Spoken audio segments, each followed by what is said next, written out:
Shalom la famille, j'espère que vous allez bien avec la grâce de Dieu. Je suis ravie de vous retrouver comme d'habitude pour une nouvelle émission.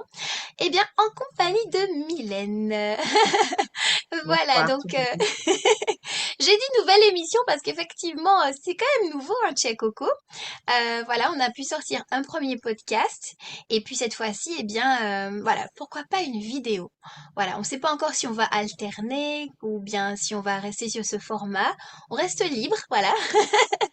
Mais voilà, je suis très heureuse de te retrouver, Mylène, pour cette belle nouvelle émission en Coco. Alors, j'ai réalisé que j'ai quelque chose sur ma main. En fait, j'étais à l'école et j'expliquais quelque chose à un enfant. J'écris toujours sur ma main. Désolée. En tout cas, merci Cyril pour ton invitation et j'espère, voilà. En plus, ça démarre bien avec le premier mois de l'année 2023. Donc, allez, qu'on se laisse porter par le Saint-Esprit. Exactement, nous commençons du coup à enregistrer en janvier et nous espérons pouvoir nous retrouver de manière régulière avec la grâce de Dieu, voilà, d'autres mois. Comme je dis, on se laisse porter, hein. No stress, voilà. Alors Mylène, est-ce que tu veux bien te présenter à nous? Parce que du coup, c'est vrai que voilà, tu as fait un premier podcast. Il y a aussi sur le blog, vous pouvez aller voir sur le blog donc en Coco, voilà la page. Mais j'ai envie de te poser la question, qui est Mylène? Voilà. Qu'est-ce que ça te vient quand je dis qui est Mylène? Alors, Mylène, qui je suis? Voilà, je suis martiniquaise d'origine. Donc, renouvelée récemment dans le cœur du Christ, mariée pendant 20 ans et veuve depuis plus d'un an maintenant. Deux jeunes filles et installée sur la métropole depuis bientôt 6 ans. Voilà. Amen. Merci beaucoup, Mylène. Alors, je crois que je t'ai dit qu'est-ce que ça te vient. Désolée pour mon français, des fois, avec le fait que je parle anglais. Des fois- Ah, bref, je vais pas perdre mon français au nom de Jésus, hein. Donc, tu vois, Mylène, le Seigneur, je crois qu'il veut vraiment nous mettre la joie au cœur parce que je raconte que des bêtises. C'est la joie. Il semblerait que 2023, que ça soit l'année de la joie. Oui, On oui, oui, accueille. au nom de Jésus. Yes, yes, On Lord. accueille. Du coup, Mylène, je sais que voilà que Jean-Paul est avec nous ce soir et du Mhm. coup, il avait ce projet avec toi et je te laisse continuer cette phrase. Nous avions le projet effectivement suite à un constat du manque d'accompagnement des couples, les couples mariés. Il y a la préparation, certes, et même la préparation, justement, entre guillemets, ne prépare pas à tout. Et on s'est retrouvés au fil, oui, 20 ans de mariage, bien évidemment avec des hauts et des bas, avec ce constat un peu douloureux par moments que quand on se retrouvait dans des situations de crise, de difficulté, vers qui on pouvait se tourner en fait. Et on s'est rendu compte que, il y a des prêtres qui effectivement peuvent ponctuellement répondre à des demandes sur le moment, mais par rapport à leur ministère qui est quand même assez prenant, c'était pas toujours évident. Et il y a des retraites également de couples, mais on s'est dit en fait que c'est pas suffisant en fait, c'est pas suffisant. Et on a eu à cœur à un moment donné, en ayant beaucoup de confidences d'amis mariés, de couples nous entourant, des membres de notre famille également, pourquoi ne pas faire quelque chose qui permettrait aux couples de se sentir soutenus, voilà, pour pouvoir conserver leur mariage. C'est vraiment quelque chose qui a fait écho à notre cœur et nous avions inspiré, Jean-Paul et moi, à pouvoir faire ça en tandem, en duo. Bon, le Seigneur en a décidé autrement, les épreuves de la vie, mais je reste persuadée que d'une manière ou d'une autre, justement, maintenant que Jean-Paul, il est au ciel, je pense que, et je ne pense pas seulement, j'en suis profondément convaincue, qu'il sera un intercesseur privilégié, justement, dans le cadre de cette mission. Amen. Alors pour ceux qui ne te connaissent pas et qui ne savent pas, est-ce que tu veux bien partager, qu'est-ce qui s'est passé en fait? Comment ton époux en fait il est parti? Maintenant voilà, c'est comme tu le sens, pas Mmh. obligé de rentrer dans les détails plus que ça, mais voilà, c'est vraiment pour ceux qui te connaissent pas, si jamais tu peux témoigner. D'accord.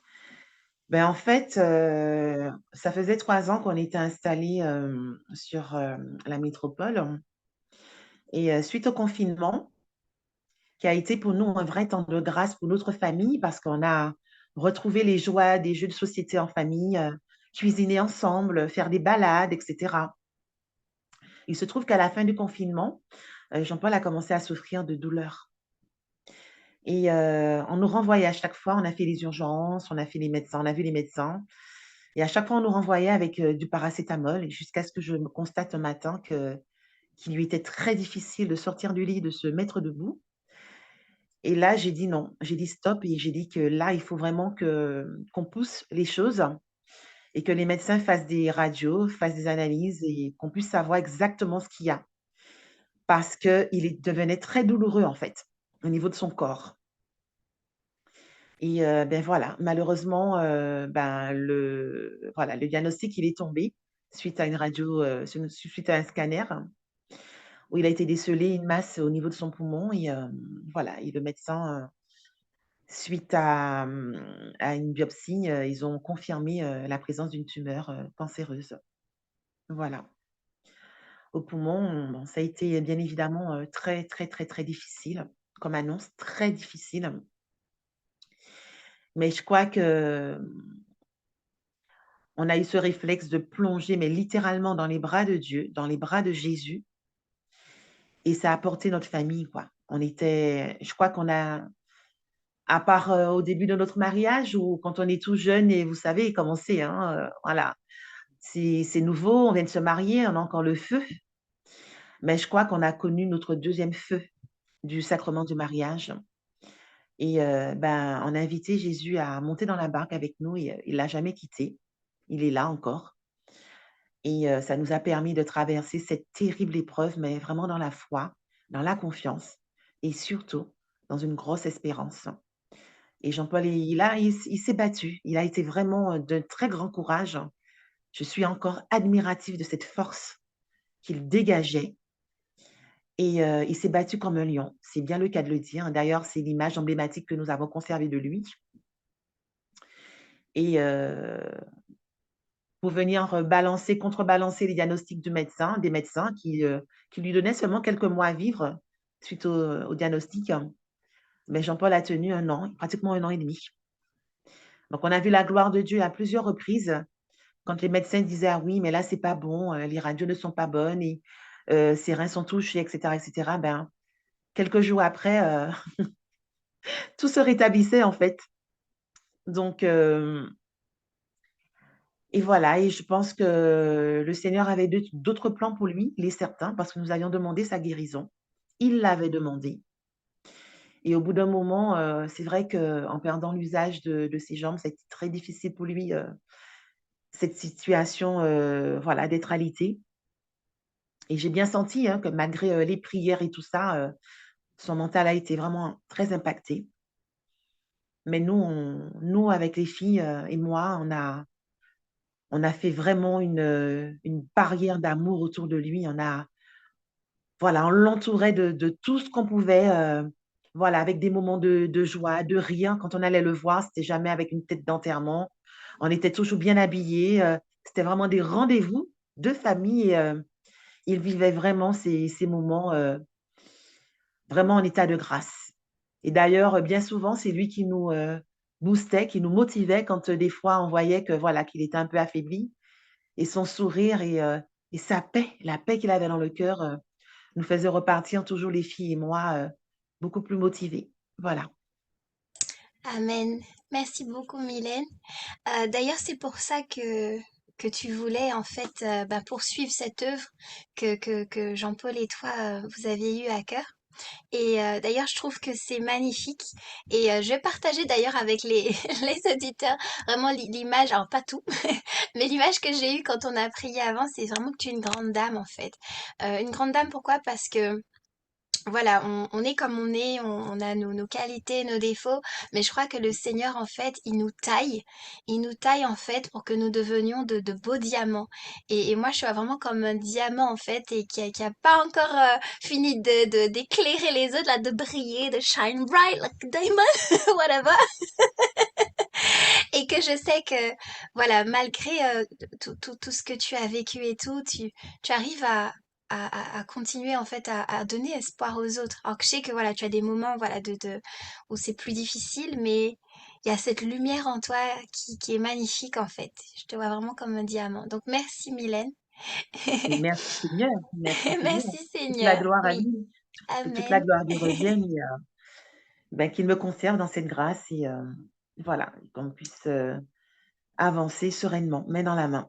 Mmh. Exactement. Et puis voilà, avec comme tu parlais de tes filles et toi qui ont fait un bloc d'amour voilà autour de Jean-Paul, bah, toi aussi tu as une communauté également avec qui tu peux échanger et qui forme aussi ce bloc d'amour autour de toi. Donc tout ça, Tout à ça nous fait, rappelle également qu'un chrétien seul est un chrétien en danger. Et que du coup, bah, c'est exact. bien d'avoir une communauté qui fait bloc autour de nous Oui, pour nous rassurer et redonner la force dans les moments difficiles. Du coup, oui. ma prochaine question serait, justement, pour faire un lien entre ce que tu disais et du coup ce qui me vient en tête, et puis ce que tu as dit tout à l'heure aussi, les couples ne sont pas toujours préparés à ça, donc à la perte de l'autre. euh, ou autre en fait, parce que c'est vrai qu'on dit juste, enfin, voilà, on sera ensemble pour le meilleur et pour le pire. Mais c'est vrai qu'avec, par exemple, notamment les films, hein, les sortes de films étoiles de rose, on voit ils se marièrent. Voilà, le but c'était ils se marièrent. Voilà, il y a tout ce qui va avec et tout. Et puis finalement, et après, on monte pas après. Ou alors les trucs là, les trucs de princesse et tout. Ils se marièrent et eurent beaucoup d'enfants. Et la suite, que s'est-il passé entre? On n'en parle pas en fait. Et voilà, donc les émissions que nous allons faire avec toi, ce sera un peu ça du coup, pour pouvoir essayer d'expliquer aux personnes, euh, voilà, que même si on peut pas, c'est-à-dire qu'on peut être prêt sans être prêt. C'est bizarre à dire, non? Mais c'est une réalité, c'est une Voilà, réalité. C'est comme dans le rôle de parent, enfin, il y a pas de manque d'emploi. On a beau écrire des livres sur le mariage, on a beau, voir des, personnes spécialisées en la matière et cetera. Il y a que le couple qui fait son mariage, en fait. Voilà et malheureusement, je voudrais ajouter qu'il y a quand même quelque chose de très important. Quand on ne met pas le Christ dans son mariage, bah, c'est un mariage qui est beaucoup plus douloureux. Donc j'ai envie c'est le 1er conseil que j'ai envie de donner là, quand vous pensez à vous marier, dès lors même du projet de mariage, présentez les choses au Christ. Présentez les choses au Seigneur afin que lui-même façonne les choses. Qu'on n'y aille pas de nous-mêmes parce que l'amour, certes, c'est important. L'attirance physique, oui, parce que sinon, voilà, il faut quand même qu'il y ait quelque chose qui nous appelle à l'autre. Il ne faut pas se mentir. Mais on ne peut pas construire toute une relation que sur ça. Que sur ça. Avec le temps, il y a les défauts qui arrivent, qui apparaissent. Il y a des situations qui font que l'autre se révèle d'une façon où on ne pensait pas. Et puis nous aussi. Nous aussi, parce que très souvent, on pointe l'index sur l'autre. Mais il faut reconnaître que nous aussi, on n'est pas toujours, dans des dispositions, dans des attitudes favorables à l'autre et quand on part avec cette arme qui est le Christ, qui est également maman Marie, ah ben, je peux vous dire que, ça ne veut pas dire qu'on sera à l'abri d'épreuves, hein, mais on sera plus fort dans l'épreuve parce qu'on ne sera pas seul, justement. et du coup, pour un couple qui, par exemple, voilà, nous écoute, hein, et qui Voilà, au départ, ils se sont mariés. D'ailleurs, peut-être qu'ils ont eu une préparation qui allait très vite, hein. Ils sont allés très très vite, voilà, dans tout ça, hein, puisqu'ils étaient super excités peut-être de se marier, et qui finalement aujourd'hui, ben, sont confrontés à, j'ai envie de dire, la désillusion, et qui peut-être aujourd'hui sont en train de se disputer constamment. Euh, Qu'est-ce que tu pourrais en fait leur conseiller? Bon, maintenant après c'est délicat, hein, parce que je crois que chaque couple a son histoire et Tout ça à peut être fait. difficile de conseiller comme ça globalement. Donc il y a des conseils qui pourront servir à certains, puis d'autres conseils, bon ben faudrait peut-être connaître davantage de choses, C'est mais ça. tu vas essayer si tu veux. Ben, en même temps, j'ai envie de te dire qu'effectivement, puisque chaque couple a son histoire, chaque couple a ses références, chaque couple a son vécu, a son expérience, mais il y a quand même une chose qui reste universelle, j'ai envie de dire. J'ai envie de dire tout simplement à ces personnes qui traversent une crise, rappelez-vous ce qui vous a uni. Rappelez-vous ce qui a fait que c'est elle que vous avez choisi. Rappelez-vous ce qui fait que c'est lui que vous avez choisi. Parce que dans la vie, on n'a pas forcément un seul prétendant, ni une seule prétendante. Voilà. On peut se retrouver, comme ça a été le cas pour moi, à un moment donné, suite à ma première séparation de mon ex, ou avec différentes propositions. Pourquoi c'est Jean-Paul qui est sorti du lot? Mais là, je vais prendre mon exemple. Parce qu'après ça, j'avais dit au Seigneur une fois, j'avais vraiment poussé un cri de mon cœur. Je lui avais dit, Seigneur, c'est deux choses. J'en ai marre de souffrir. Soit tu mets dans ma vie le prochain père de mes enfants, mon prochain époux, ou soit moi je fais un carnage avec la jante masculine. Et ce cri a été tellement fort, tellement puissant parce qu'il était sincère en fait. J'étais vraiment dans la souffrance. Eh bien, il n'a pas hésité, il s'est dit non, ma fille, je veux la sauver. Et quelques semaines après, il m'a présenté Jean-Paul, en plus que j'ai rencontré dans une soirée où je ne voulais pas du tout y aller. Et il s'est passé quelque chose, je dirais, ce jour-là de particulier, parce que pour être honnête, au début, Jean-Paul n'était pas du tout mon genre d'homme physiquement. Franchement, vraiment, il ne répondait pas du tout à mes attentes. Et pourtant, il y a eu quelque chose de particulier. Et quand cet homme a pris ma main, il ne l'a plus jamais lâché. Je vous en raconterai plus après. Alors on rigole, mais tu as quand même dit que tu as souffert, donc c'est pas drôle. Et ça me rappelle aussi moi-même, effectivement, des fois, à force de se dire, mais est-ce que c'est lui, est-ce que c'est lui? Et puis tu tombes sur des cas et tout, et tu te dis, mais Seigneur, est-il vraiment, c'est vraiment ça mon appel? Non, mais moi, je pensais qu'il m'appelait être religieuse de base. J'ai dit oui à cet appel, et finalement, il m'a dit que c'était pas ça. J'ai dit, ah, d'accord, mais il est où? Je rencontre que des gens, c'est pas eux. C'est de me détourner de toi et tout. Donc ouais, il y a une souffrance qui est là. Il y a une souffrance qui est là et une fois qu'on tombe effectivement bah, sur celui voilà, qui est pour nous, par Et la on le grâce de sait, Dieu, ouais, on le sait que c'est lui. Et même si on c'est ne veut ça. pas, il y a quelque chose qui fait qu'au Même bout si d'un on veut moment, pas. on le voit, mais comme Christ veut qu'on le voit. Parce que passer ce constat que oui, mais Seigneur, tu blagues ou quoi? Enfin, voilà, c'est pas mon style, quoi. Enfin, voilà, quoi. Tu me fais quoi là? Et vraiment, eh ben, une fois, on était en train de discuter, on ne se sentait pas encore ensemble, hein, parce que moi, je me suis donné du temps, hein. On s'est fréquenté quand même sur quelques mois. Et puis un jour, je l'ai regardé et cet homme, je l'ai trouvé beau. Je l'ai trouvé beau. On avait appris à se connaître, on avait discuté et j'ai vu que c'était quelqu'un rempli de respect déjà pour la femme et qui avait une façon de faire que je me sentais vraiment, mais comme la septième merveille du monde quand j'étais avec lui.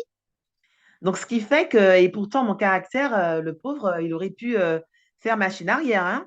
Ben non, il a tenu bon, il était là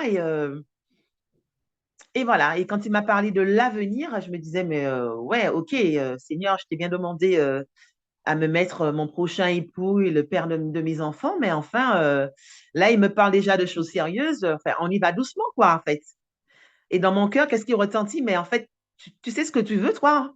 Tu me demandes quelque chose et l'instant d'après, je suis en train de réfléchir, quoi. Donc, c'est bon, quoi, en fait.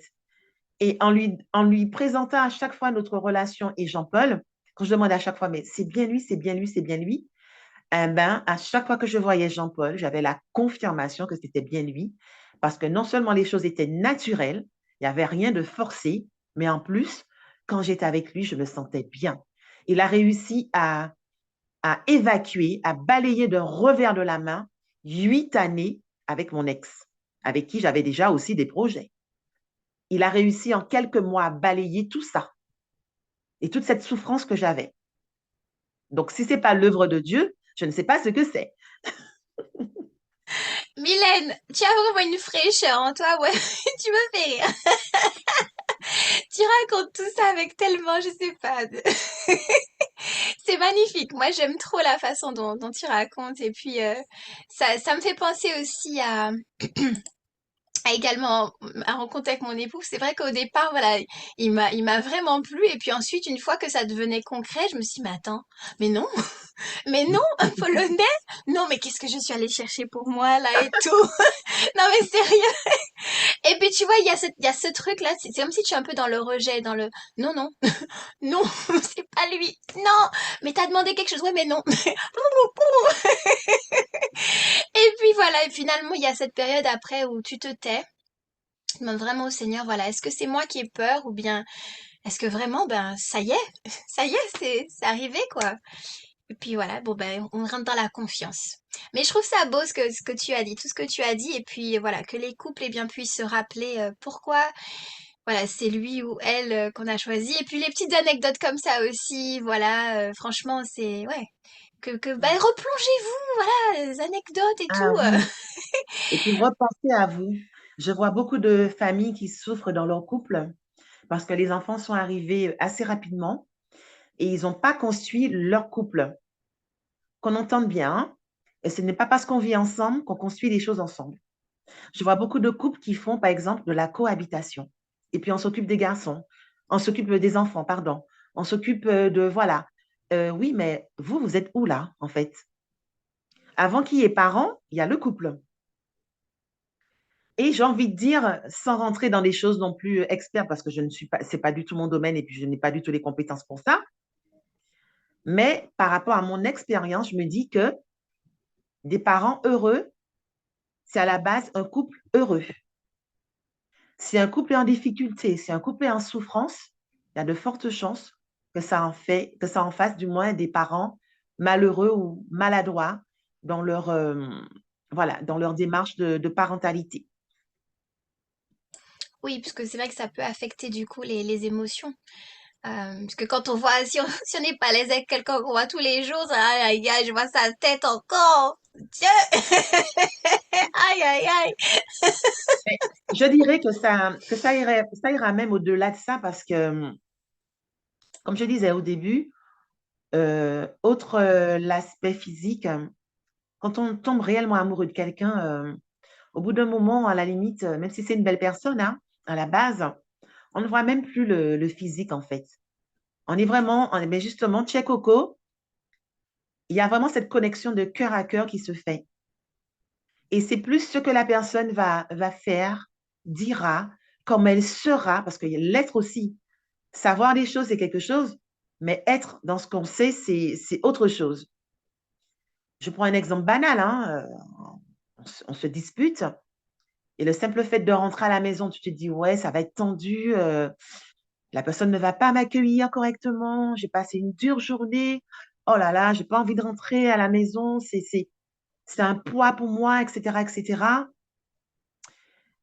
Eh bien, à l'inverse, si on a un compagnon, une compagne qui arrive à contrecarrer ça, comme on l'a su faire à maintes reprises, Jean-Paul et moi, ou quand on rentre, mais finalement, on trouve quelqu'un d'accueillant, quelqu'un qui a réussi à dépasser la dispute et qui, même si des fois n'est pas à l'origine du problème, du conflit, mais sa démarche sera tellement dans l'amour et tellement dans la compassion que, je ne sais pas, vous allez rentrer, la table sera mise. Bon, mais Doudou, ça a été ta journée, va récupérer votre sac, votre manteau, votre veste, va vous dire de vous installer, qu'il a préparé le repas. Mais ça seulement, déjà, le poids qu'on portait là, ben, il est évacué parce qu'on se sent accueilli, on se sent aimé. malgré la difficulté. Et ça, c'est plein de petites choses comme ça, des petites pépites, j'aime à dire, qui font que le quotidien, il y aura forcément des aléas, mais c'est à nous à mettre notre petite dose des petites surprises, des petits mots, des petites attentions, des regards d'amour aussi. Des fois, en se taisant et en donnant simplement à l'autre un regard chargé d'amour, mais ça vaut tous les plus beaux discours du monde. Voilà. Et je me dis que l'autre a sa part, mais nous aussi, nous avons notre part à faire. Et dans un couple, c'est un, c'est un one and one. On est deux. C'est, faut pas attendre de l'autre qu'il fasse comme on veut. Et puis moi, je veux que ça soit comme ça. Et puis le moi. Non. Un couple, le moi s'efface. Je ne veux pas dire par là qu'on s'oublie, hein. Attention, c'est pas du tout ce que je veux dire. Mais le moi doit être remplacé par le nous, ensemble.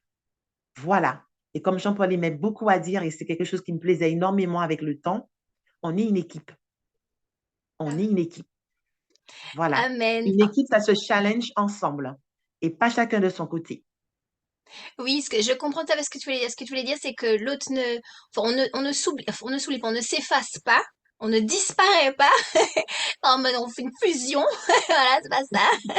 Mais c'est vraiment, voilà, comme tu disais, ce nous, et on l'utilise beaucoup aussi, ça, le teamwork avec mon époux, la team, et puis, mais pas seulement, il y a vraiment cet aspect de, voilà, on est, voilà, meilleurs amis, époux, épouse, et puis également, ben, coéquipier, enfin, il y a plein de C'est choses, ça. effectivement, pour lesquelles on peut être ensemble.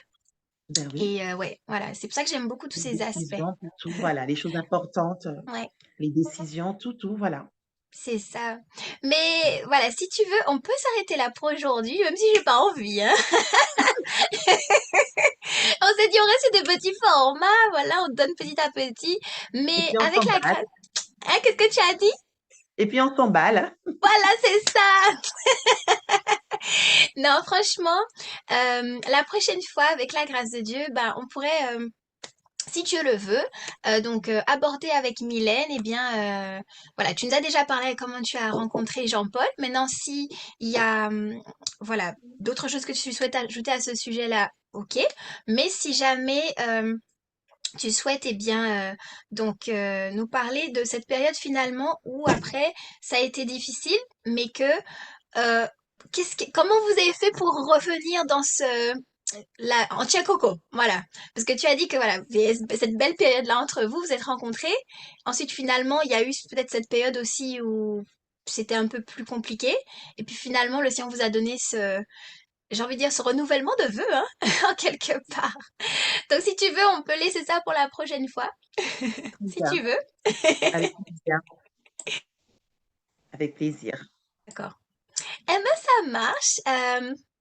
Voilà, bah, j'espère que cet échange avec Mylène vous aura plu. En tout cas, moi, j'ai beaucoup ri. Alors finalement, c'est, il n'y a pas de quoi rire de base, hein. C'est quand même assez, comment dire, Oh, il y a quand même des choses tristes, mais je crois que le Seigneur, ça nous montre en fait qu'il est vraiment passé par là, quoi. Qu'il est vraiment passé par là pour toucher les cœurs, guérir, renouveler et surtout donner l'espoir. C'est surtout ça. Parce que tu n'es pas là en train de porter un masque de je suis super-héroïne, machin, machin. Non, tu es juste toi, sincère, en train de dire voilà ce que j'ai vécu et voici le Dieu dans lequel je crois. Voilà. mm. Amen. Et puis j'ai envie de te dire, Ingrid, de toutes les façons, ça sert à rien de se voiler la face, hein. Tôt ou tard, notre humanité nous rappelle, hein. Et si on reste campé que dans notre position d'orgueil, de fierté, tout ce qu'on veut, ben, on se retrouve dans des situations, on se rend compte que toutes ces choses ne nous servent à rien, mais vraiment à rien. Par contre, en se reposant sur notre Sauveur, en comptant sur lui, en remettant les choses et puis en demandant à mon mari de nous aider aussi dans nos difficultés, et puis en faisant au maximum comme on peut, preuve d'humilité, ben, on apprend justement à faire, tu parlais tout à l'heure d'une communauté, donc notamment pour ne pas la nommer, la communauté Vie et Partage, où ben, je me suis découverte justement, moi qui avais des difficultés relationnelles, notamment avec la gente féminine. Je suis une femme, mais bon, voilà. Eh ben, quand on est entouré de frères vraiment qui sont dans une démarche de sincérité, ben, le Seigneur nous accorde une nouvelle famille et en nous accordant une nouvelle famille, là où j'ai compris que c'est parce que j'avais pas fermé mon cœur aussi. Parce qu'il y a beaucoup de personnes dans les épreuves, dans les difficultés, ferment leur cœur par fierté ou autre et et ben, on ferme la porte à ce moment-là aux grâces, aux fruits, à tout ce que le Seigneur a envie de nous donner pour justement nous soutenir. Et effectivement, je le confirme, on n'est rien sans les autres.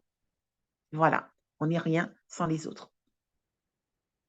Bah, merci Mylène pour ces belles paroles et puis que le Seigneur nous garde. Et je te dis à très bientôt. À très bientôt. Bientôt Shalom la Isabelle, bonne famille. soirée. Bonsoir. Toi aussi.